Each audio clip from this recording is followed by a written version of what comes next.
vamos lá. O tema da live de hoje é o seguinte: ser revolucionário é bom? Por quê? Porque, via de regra, quando nós escutamos uma palavra, ela já vem com uma carga inteira de significados, né? Então, por exemplo, quando você escuta a palavra amador, então você pode desde considerar aquela palavra amador como uma palavra de alguém ingênuo, de alguém que está começando agora, como também você pode usar essa mesma palavra para identificar, por exemplo, alguém que se presta a fazer um serviço, né, engana a pessoa pelo seu amadorismo e causa um grande prejuízo. Então você já tem uma carga negativa, pesada na palavra amador. Com a palavra revolucionário, acontece a mesma coisa, que acontece com todas as palavras. Quando eu penso em algo revolucionário hoje, falou revolucionário, a ideia é a ideia de coisa boa. Por quê? Porque todo mundo, a nossa época, ela padece de um negócio chamado cronocentrismo. O que é o cronocentrismo?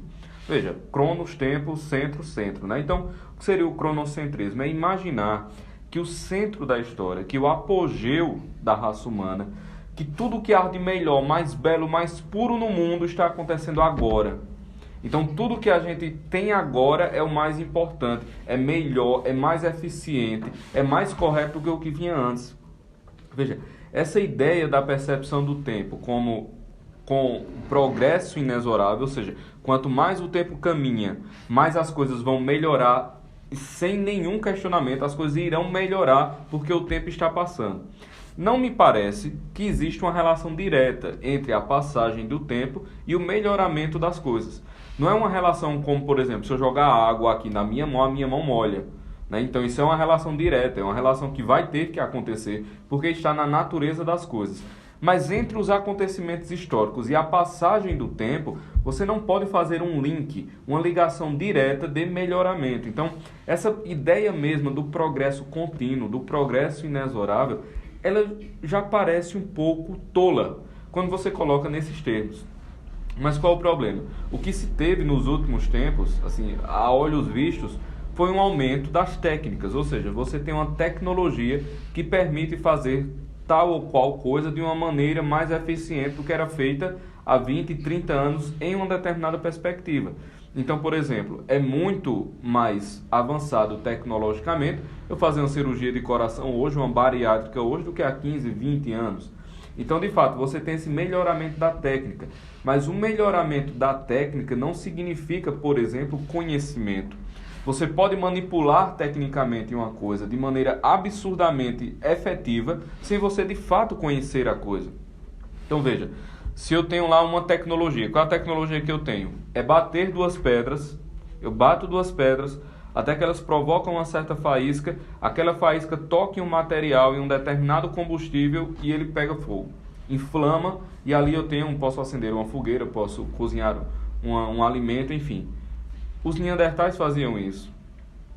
Todos os homens em todas as épocas faziam isso. Mas se eu chegar para você e perguntar, por exemplo, se um aborígene lá no interior da Austrália, né, ao fazer aquela técnica passada pela sua ancestralidade, seu avô, bisavô, seu pai fazia aquilo, lhe ensinou a fazer aquilo, ele tem aquele máximo de eficiência em provocar aquela faísca, em fazer aquele fogo.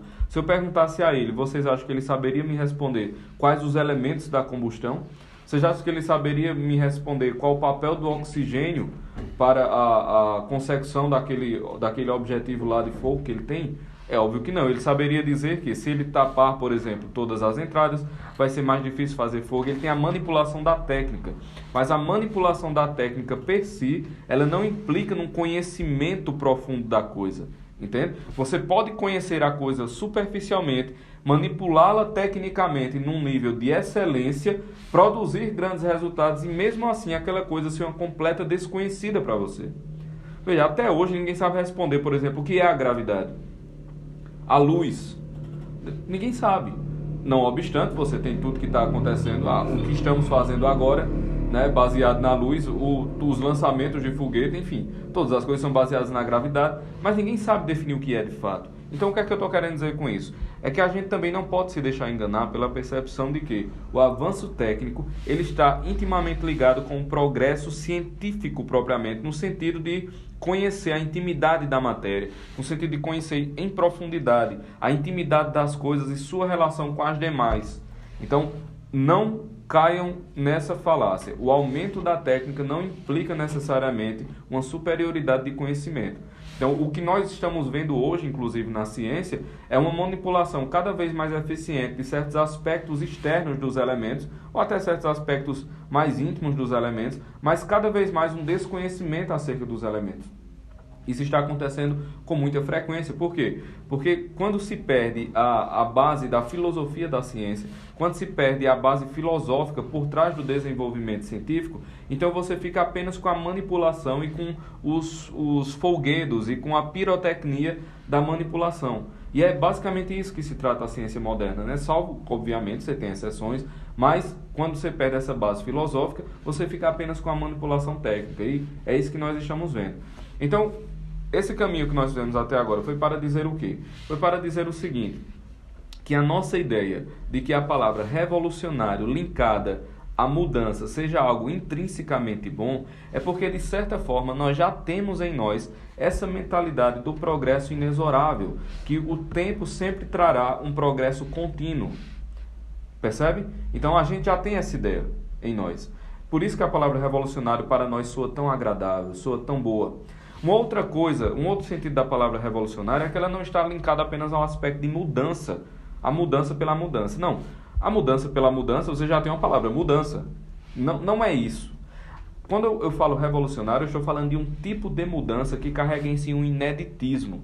Ou seja, como se nunca tivesse sido concebido daquela maneira e de repente passa a ser concebido daquela maneira. A ideia de revolucionário também traz a ideia de uma mudança repentina, ou seja, não apenas o inédito, mas a própria estrutura da passagem temporal necessária para a mudança é carregada de uma percepção de agilidade, de simultaneidade, enfim, de uma mudança muito rápida no tempo. Então você tem esse de chofre, a mudança de chofre. Aqui era de uma maneira e de repente aqui já não era mais. Então você tem também essa percepção dentro, embutida na ideia de revolução. Também a ideia de revolução está muito ligada a uma mudança que não é superficial. Veja, algo que muda apenas superficialmente, ela não pode ser adjetivada como revolucionária. Nenhum de nós, por exemplo, poderíamos dizer que se eu mudasse essa cor aqui de marrom para branco, seria revolucionário.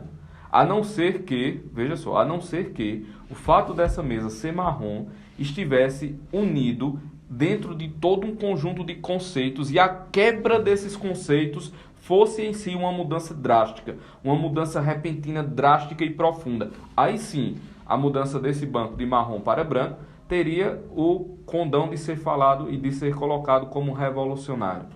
Percebe? Porque teria esse movimento, teria esse mecanismo. Ora, quando nós falamos então de algo revolucionário hoje, a gente tem que ter muito cuidado, porque nós, como eu disse, já estamos nessa mentalidade. A estrutura dessa live de hoje era para falar assim, ser revolucionário é bom? Bem, isso depende muito. Por quê? Porque essa mudança brusca, essa mudança repentina, essa mudança profunda, ela não necessariamente pode ser boa. Ela pode ser absurdamente má, como ela pode trazer alguma coisa de bom. Então, para começar, você não tem como saber se uma mudança revolucionária foi boa ou má apenas pelo fato de ser revolucionária. Isso não existe, né? E basicamente essa é a ideia que se tem, se é revolucionário é bom. Uma outra coisa é que nós vamos observar a palavra revolucionário na percepção que lhe dá Olavo de Carvalho, que é a mentalidade revolucionária aplicada aos movimentos políticos do Ocidente, nos últimos, pelo menos, 500 anos. Então, o que é que a gente percebe? O que é a mentalidade revolucionária? É um tipo de pensamento que tem em si, inclusive, esse condão de achar que o tempo trará inexoravelmente uma mudança para melhor. Então, a mentalidade revolucionária, para quem tem até uma palestra sobre isso na playlist do Instituto Borborema. Mas eu vou dar uma passada aqui por cima para nós irmos para outra parte da live, certo? Para quem não assistiu ainda, vá lá e assista, né? E aqui eu vou dar só o suficiente para nós continuarmos no raciocínio. A mentalidade revolucionária, ela carrega em si três consequências. A primeira delas é o seguinte, é a inversão do tempo, que é aproximado do que eu falei. Veja, para o revolucionário, o futuro que ele quer é o futuro melhor. O futuro que ele quer é o futuro que irá conquistar todo o bem. O futuro que ele quer é o futuro perfeito.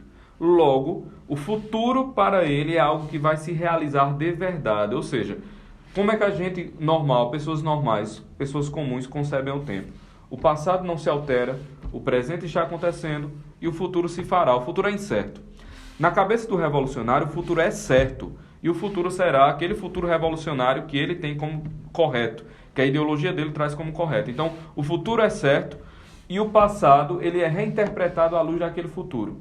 Então, você percebe que você já tem essa alteração na percepção do tempo. Então, minha gente, vejam que uma mentalidade que muda na cabeça do cara a percepção do tempo não é uma coisa simples.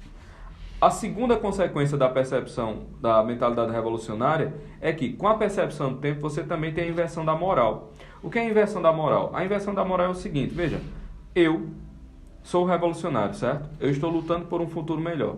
Se eu estou lutando por um futuro melhor, isso implica dizer que todo mundo que está contra mim, que está empatando daquele futuro melhor chegar, ele já é culpado por si mesmo. Então, o que quer que eu faça com ele, ou o que quer que aconteça com ele, o culpado é ele. O culpado não sou eu.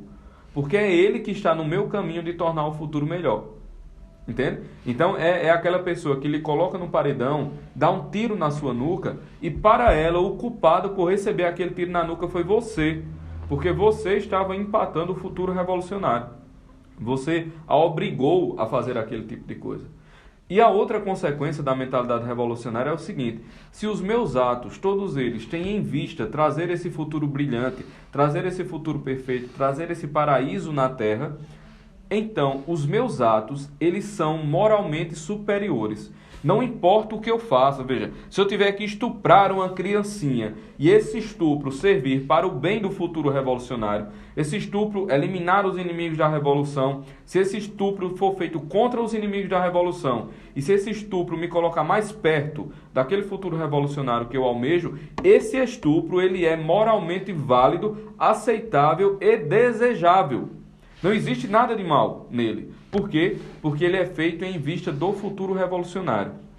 E quando esse futuro revolucionário chegar, ele será a medida de todas as coisas. Então, quando o futuro revolucionário para o qual eu estou lutando aparecer, ele vai estabelecer as regras de julgamento. Então, o julgamento presente, ele é irrelevante para o revolucionário, porque ele está sendo julgado em vias do futuro. Eu me lembro até de uma frase, eu não sei se foi José Genuíno ou José Disseu, acho que foi José Genuíno, que disse assim, mas eu não roubei para mim. Né? Eu não fiz essa... Não, ele disse roubou não, ele não disse roubou, mas ele disse no sentido assim, eu não fiz essas coisas para mim, eu fiz essas coisas para o partido. Ou seja, naquele momento ele estava sendo sincero. Ele estava sendo sincero, eu acredito que ele estava sendo sincero. O choque dele em acharem que ele estava errado foi sincero, porque ele, na cabeça dele, ele não estava fazendo aquilo para ele. Percebem? Aquele ato era moralmente válido, porque estava sendo feito em vista do futuro revolucionário. Né? Então, quando os nazistas mandavam os judeus para a câmara de concentração, alguns deles diziam, meu Deus, por que é que os judeus nos obrigam a fazer isso? Mas isso é necessário, porque o futuro perfeito deve vir. Então a mentalidade revolucionária ela causa essas coisas, ela causa uma inversão do tempo na cabeça da pessoa que está imbuída da mentalidade, ela causa uma inversão da percepção de moral, ela causa uma inversão da vítima e do carrasco. Então a vítima na verdade ela é o carrasco dela própria, né? Porque ela está contra o movimento revolucionário. Então você tem essa percepção. Alguém me falou aqui, que todo comunista é doente da cabeça, né? Só que a questão é que a mentalidade revolucionária ela não é, veja só, ela não é um patrimônio comunista. Na verdade, a mentalidade revolucionária ela surge antes do movimento comunista. Né? E ela se manifesta de várias maneiras, inclusive entre liberais. A mentalidade revolucionária ela não é patrimônio comunista. Né? Não que o que você disse seja errado, mas ela não é um patrimônio comunista. Então a gente tem que ter cuidado em perceber a coisa com mais abrangência, entende? Porque o que é que pode acontecer? Pode acontecer de a pessoa lutar contra um movimento político identificado com o comunismo, mas mesmo assim deixar crescer um outro tipo de movimento político que carrega também a mentalidade revolucionária e que também irá causar um grande mal. Por quê? Porque ele está imbuído de toda essa mentalidade aqui que eu falei. Então ele vai causar um mal político, ele vai causar um mal social, ele vai causar um mal espiritual, inclusive. Então, tem que se ter cuidado com isso. Pois bem, ditas essas consequências da mentalidade revolucionária, uma outra coisa que também é própria da mentalidade revolucionária é a mudança da natureza humana. Veja, no revolucionário, ele tem tanta certeza do futuro perfeito da sua ideologia, que esse futuro tem que se realizar ainda que todas as estruturas existentes na realidade sejam contrárias a ele. Então vamos pegar até o exemplo do comunismo, né? Tem uma frase, eu não sei se foi Milor Fernandes que disse assim, que o comunista é um alfaiate que quando a roupa não cabe no cliente, ele ajusta o cliente. Ele não ajusta a roupa. É mais ou menos isso, quer dizer, se a realidade é contra a minha ideologia, o problema é da realidade.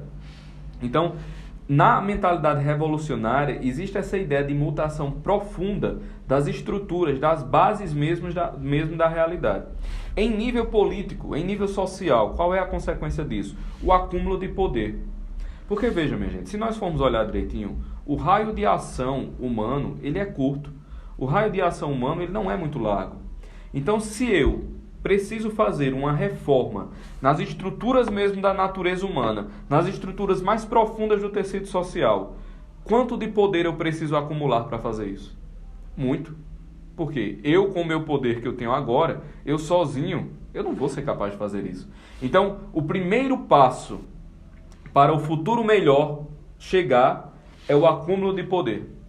Porque é o acúmulo de poder que vai ser o responsável de fazer essa mutação profunda nas estruturas da natureza humana, beleza?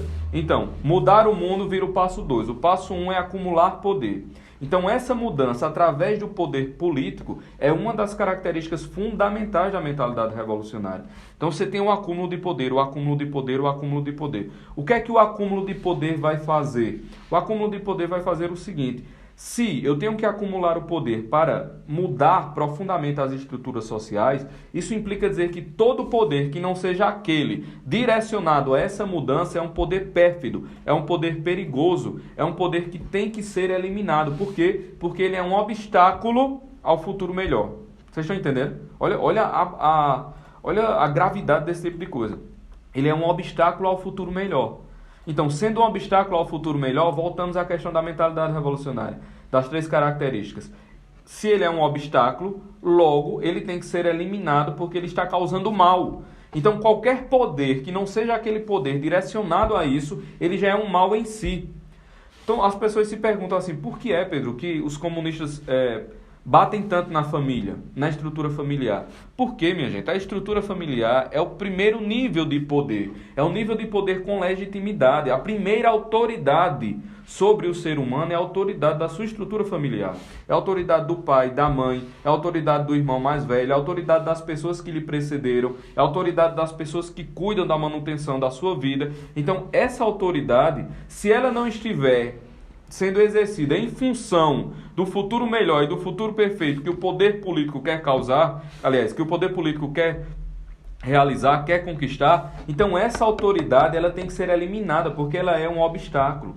Então, quanto mais você dissolve as estruturas intermediárias de poder dentro da sociedade, tanto mais sobra poder para aquele núcleo político que já está com o objetivo de ter o poder para si. Por isso que uma das coisas fundamentais para você destruir a mentalidade, aliás, para você destruir os planos revolucionários dentro de um conjunto social, é exatamente você fortalecer as estruturas de poder tradicionais. E por estruturas de poder tradicionais, eu não estou falando assim, por exemplo, de oligarquias e coisas desse tipo. Não se trata disso. Até sim, veja, se a estrutura tradicional de poder dentro daquela sociedade seja a mediação através de uma elite aristocrática, a manutenção disso não tem problema nenhum. Se eu percebo que uma estrutura tradicional de tipo aristocrático, ela é per si má, eu já estou, de certa forma, caminhando aqui, no abismo, entendeu? Para perceber como a mudança profunda da sociedade, mediante o poder político, a desarticulação das estruturas intermediárias tradicionais é uma coisa boa.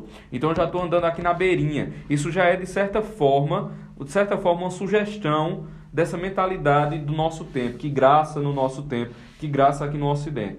Então, quando eu fortaleço essas estruturas intermediárias de poder, eu tiro o poder central. Quando você vê, por exemplo, qual é a guerra, a grande briga, né, da elite globalista contra a soberania nacional. É porque o fortalecimento da soberania nacional está para a elite globalista como o fortalecimento das famílias está para o poder político que quer dissolver as famílias. Porque da mesma maneira que a elite globalista ela quer que as nações percam seus caráteres identitários, quer dizer, suas representações legítimas de poder para se submeter aos poderes de um conselho central de tipo mundial, assim também os políticos que querem o poder total dentro dos seus domínios sentem raiva da família, que é um obstáculo de poder intermediário entre ele e a pessoa que ele quer controlar. Então, boa parte do que a gente vê hoje de política externa, na verdade, é só mecanismos de mentalidade revolucionária e seu poder totalitário tentando invadir e as estruturas de soberania do poder nacional enraizadas na cultura e na tradição do povo tentando subsistir. Então, quanto mais você fortalece as estruturas tradicionais de poder, tanto mais você enfraquece a mentalidade revolucionária como forma política. Isso é uma coisa muito importante. Por isso que como é que deve ser a estrutura de uma sociedade, né? Já dizia Dom Bertrand de Orleans e Bragança. Ou seja, o que é que a prefeitura deve fazer? Apenas aquilo que o conjunto das pessoas do município não podem fazer. Ou seja, aquilo que as associações comerciais, clubes de bairro, SABs, enfim, aquele todo orgânico municipal, o que ele não pode fazer, é isso que a prefeitura tem que fazer. O que é que o governo do estado deve fazer? Aquilo que a população e a prefeitura não podem. E o que é que a União deve fazer? Aquilo que o conjunto do povo, a prefeitura e os estados não podem fazer. Então o que acontece? Você distribui o poder, você pulveriza o poder e a maior parte do poder fica na base do tecido social. E a menor parte do poder fica no topo do tecido social, com uma pirâmide perfeitinha, com a União aqui pequena, os estados no corpo intermediário, os municípios e a população formando a base de poder da estrutura social. Isso é a melhor coisa, porque o poder ele é pulverizado e ele é deslocado, ele é mantido dentro das estruturas mais profundas do tecido social, a começar do núcleo fundamental que é a família.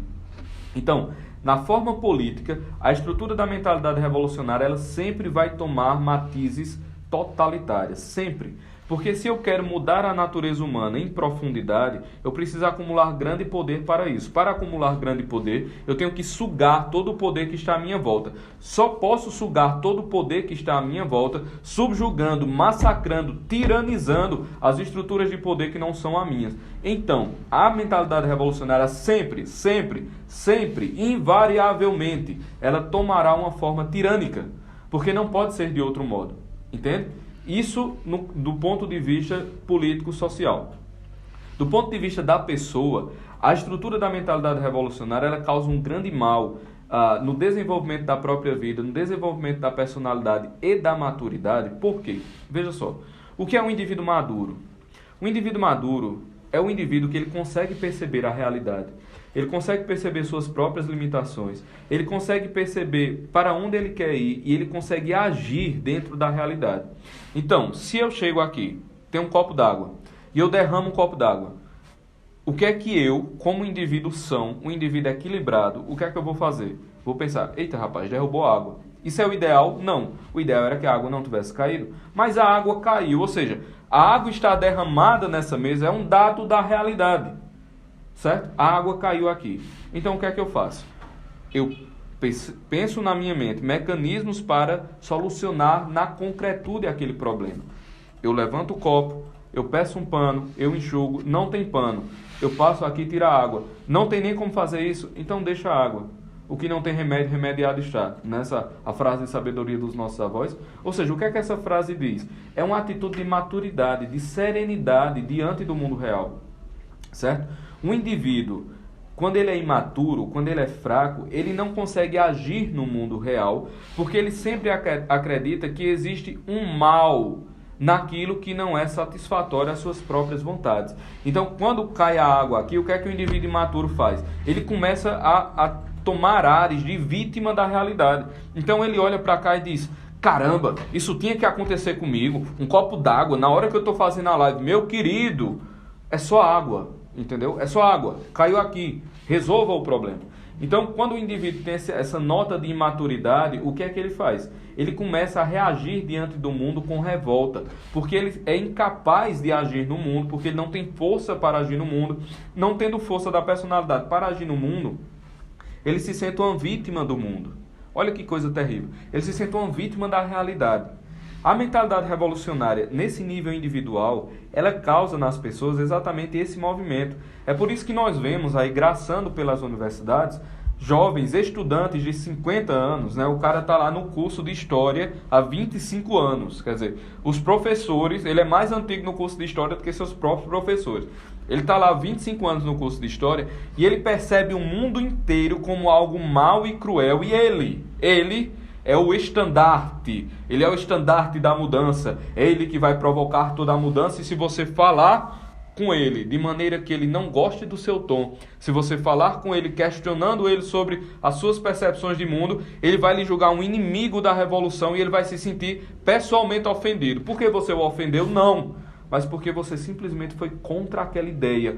Como é que você não percebeu? E a pessoa se sente uma vítima daquilo. Quer dizer, quando você entra nessa espiral maluca, isso afeta completamente seus relacionamentos, isso afeta seu processo de maturação como indivíduo, isso afeta a sua percepção daqueles que vieram antes, o respeito que você deve a pais, mães, avós, a seus antepassados, isso afeta a maneira como você cria filhos, se é que você consegue criar algum filho desse jeito. Então, enfim, em nível pessoal, a mentalidade revolucionária ela causa uma distorção do mundo que impede o crescimento do cara, que impede o amadurecimento, que impede, em última análise, as pessoas de tornarem-se adultas, de tornarem-se humanas em sua plenitude. Pô.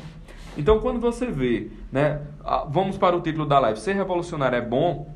Cara, pelo amor de Deus. Aí você vem e me diz, mas eu escutei alguém falando, Jesus Cristo foi um revolucionário do seu tempo. A pessoa grita, né, foi um revolucionário do seu tempo. Meu querido, quando você pega o Evangelho, o que Nosso Senhor diz claramente é: antes vai passar o mundo, antes que desapareça um jota, um traço da lei. Eu não vim para abolir a lei e os profetas, eu vim para levá-los à perfeição. Vocês veem uma ideia de ruptura? Não.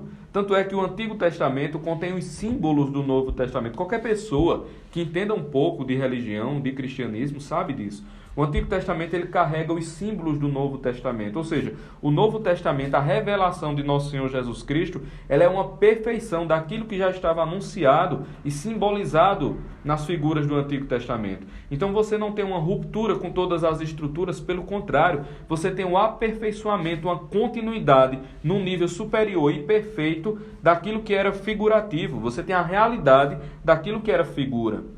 Veja, a realidade daquilo que era figura não pode ser uma ruptura com a figura, porra. Porque a figura, ela era exatamente isso, um símbolo do que viria a existir. Então, quando a coisa existe, ela não é contrária ao seu símbolo. Ela é a perfeição daquilo que o símbolo estava apontando. Então, você não tem uma ruptura. Nosso Senhor não foi um revolucionário. Você pega a Revolução Americana. Não, a Revolução Americana não foi uma revolução como nós temos a Revolução, por exemplo, da Revolução Francesa. Na Revolução Francesa, você teve a tentativa de criação de um novo indivíduo. O calendário foi mudado. Por quê? Porque aquele tempo, a maneira como o tempo era contada, era uma maneira que deveria ser alterada. Vocês estão entendendo a profundidade do que é a mentalidade revolucionária? O que é que ela quer fazer? Então, a Revolução Francesa, ela inaugura na modernidade um tipo de tirania que nunca se tinha visto antes. Veja, os Césares, Calígula, ele nunca tinha imaginado uma tirania como a da Revolução Francesa. Entendeu? Átila, o Uno, ele não tinha imaginado uma tirania como a da Revolução Francesa. A Revolução Francesa, ela é na modernidade assim, um braço do mal. agindo, né? E nós somos ensinados na escola que a Revolução Francesa foi uma coisa maravilhosa, uma coisa linda. E é óbvio que não foi dessa maneira. Basta você ver qualquer livro de história razoável, você vai ver que não foi dessa maneira. Então, na Revolução Francesa, você tinha o desejo mesmo de reformar a humanidade até suas bases, até sua natureza, né? Tinha a Assembleia que votaram-se para... conjuguei o verbo errado. Votou-se para saber se Deus existia ou não, e Deus perdeu. Deus ficou muito triste, porque perdeu e ele tinha que deixar de existir. Olha mesmo que palhaçada. Mas vejam só, isso demonstra a sanha de poder, né? A matança desenfreada que foi, famílias inteiras assassinadas porque um membro estava carregando um crucifixo. Assim, um pingente de crucifixo, a família inteira era assassinada. Os nomes eram alterados porque os nomes não poderiam trazer nenhuma carga do que tinha sido o antigo regime. Vocês percebem? A Revolução Francesa, a Raquel perguntou aqui, Pedro, a Revolução Francesa foi... Cadê? Foi um mal à humanidade? Exatamente, Raquel, acabei de responder. Percebem? Aí você pega o comunismo também. O que é que o comunismo prega? É o homos econômicos, né? Aquela coisa. É o homem baseado inteiramente nas suas características materiais. Quer dizer, você vai reformar a natureza humana de tal modo que vai surgir o homem perfeito daquilo ali. Isso é a base do comunismo, é a revolução completa da estrutura toda da realidade, da estrutura toda da sociedade. O que era o nazismo, um movimento também de tipo... Meu Deus do céu, eu estou errando muitas palavras.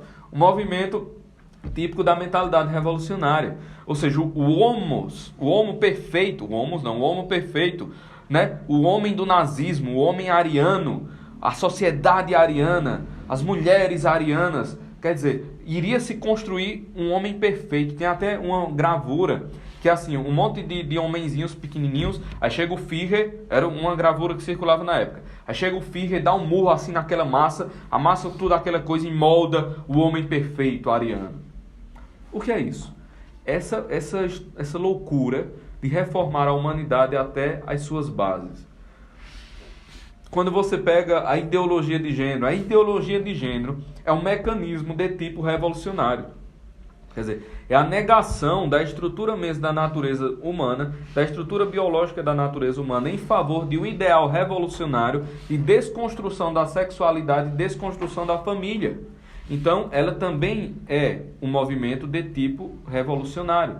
E assim nós vemos todas as políticas identitárias, né, de hoje, em que foi se transmutando parte do movimento comunista ao longo do século XX, ela também abarca características de mentalidade revolucionária. Então, para nós encerrarmos aqui, que já falei demais. Ser revolucionário é bom? Nessa perspectiva, absolutamente não. De maneira alguma. Por quê? Se você pensar no movimento revolucionário, sob essas características, né, que o professor Olavo destrincha, coloca a alteração da percepção do tempo, da percepção da moral, da percepção de vítima e de carrasco. Se você vê os exemplos da mentalidade revolucionária ao longo da história, a Revolução Francesa, o comunismo, o nazismo, tudo que o comunismo trouxe do século XX para cá, né, em que ele foi se transmutando, se você vir tudo isso acontecendo, quando você olha, né, o que a mentalidade revolucionária causa na vida privada das pessoas, na sua relação, nos seus relacionamentos, no seu relacionamento com o trabalho, no seu relacionamento com as outras pessoas, ou seja, como isso impede os indivíduos de amadurecerem. E aqui tem um problema seríssimo, porque não existe sociedade justa, existem indivíduos bons. E a sociedade tanto melhor será, quanto melhor forem aos seus participantes. A sociedade tanto mais justa será, quanto justos forem aqueles que a compõem. Então, existem pessoas. Então, quando você impede as pessoas de alcançarem o seu apogeu como indivíduo, quando você impede as pessoas de alcançarem o seu máximo como ser humano, seja através de uma postura de vitimização, seja através de uma postura de ódio à realidade, o que você está fazendo é destruindo as possibilidades de bondade dentro da sociedade. Porque, como eu disse, a sociedade ela é um ente abstrato. O que existe é o indivíduo agindo. Então, ser revolucionário é bom? Nessa perspectiva, não é de maneira alguma. Bem, pessoal, é isso. Nós vamos ficando por aqui. Muito obrigado a todos vocês que participaram. Vão lá no canal do Instituto, Curtam todos os vídeos, comentem, compartilhem com amigos, dêem uma olhada, tem mais de 100 horas de conteúdo gratuito lá no canal do Instituto. Dêem uma olhadinha também nos cursos pagos e vão até o meu Instagram pessoal, que eu sempre estou produzindo conteúdo lá, PedroAugusto_PS, certo? Me procurem que vocês vão encontrar, tem muita coisa boa. Hoje mesmo eu já deixei muitas coisas sobre perguntas que me fizeram, enfim, dê uma passadinha lá, beleza? E é isso, muitíssimo obrigado, um abraço a todos vocês, valeu!